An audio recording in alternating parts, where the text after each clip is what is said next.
Daddy's Head is a 2024 folk horror film, and it tells the story of Isaac, a young boy whose father has just recently passed. His mother had previously passed away a few years earlier, and his father was engaged to a woman and living with this woman named Laura, who's basically kind of like Isaac's stepmom, but not really.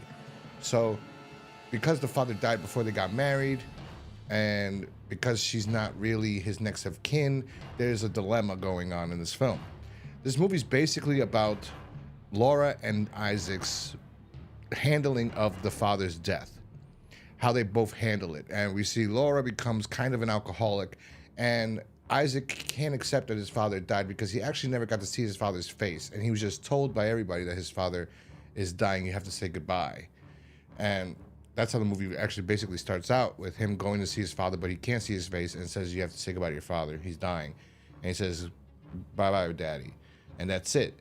And then now he starts to believe, because something happens that was never really explained to us. This figure just appears in the house, and it starts talking to him while he's sleeping, and it says he's his father. And when he looks at it, he sees his father's face on this creature, this all black creature, this black mass, this alien looking type entity or demon type entity with just the father's face. And everyone's trying to tell Isaac that the father's dead, but he just won't accept it because he's seen and spoken to his father.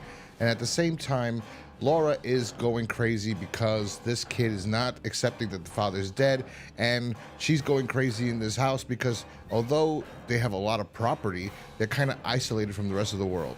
So, and she can't deal with the fact that the man that she loved just passed away, and now she's responsible for this young kid that she never wanted to have kids to begin with. So it's dealing with that, and then all the craziness that comes with this entity that is lurking around and causing havoc. It's a really interesting film. It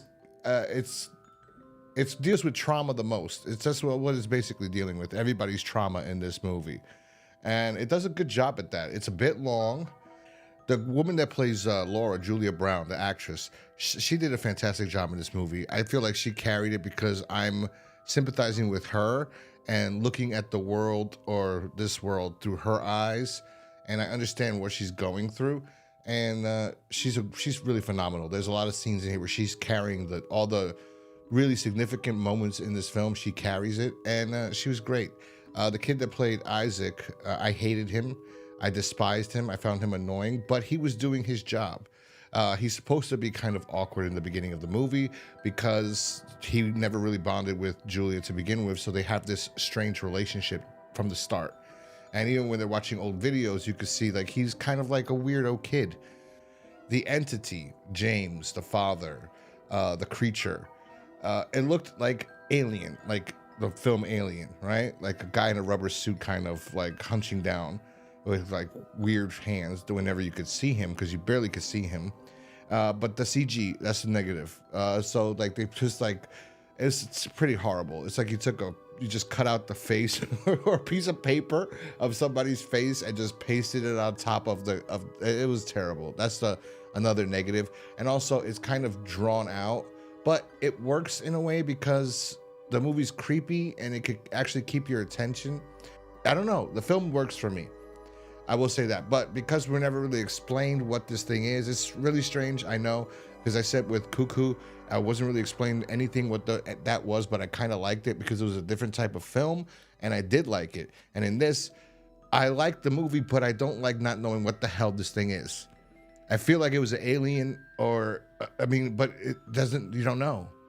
So that's all I'm going to say. I'm not going to spoil how it ends and anything like that. I think it could have been better also if they had more people involved and more things happened. But this movie isn't like that. It's more about the characters, the isolation, the eeriness, the creepiness, and the drama and trauma between these two and what they're going through. And it worked for me. So I'm going to give this 3 out of 5 stars. I think that's a fair rating. I also think the director does a really good job at making you feel like you're isolated with these people, and it adds to the eeriness and the creepiness of the film. When the things do happen, it's pretty intense. Also, I do like the way the movie ends because, like I said, It's more about the trauma and how these characters deal with their trauma, and the ending kind of is a good ending in a way, because it's like, oh, I don't know, I don't want to spoil it. I like the ending. Anyway, I definitely think you should check out this movie if you can stream it or find it. Definitely watch it. I liked it. Let me know in the comment section if you watch it, what you thought about the movie. If you like this video, hit that thumbs up. Subscribe if you're new here, and I will talk to you guys next time. Peace.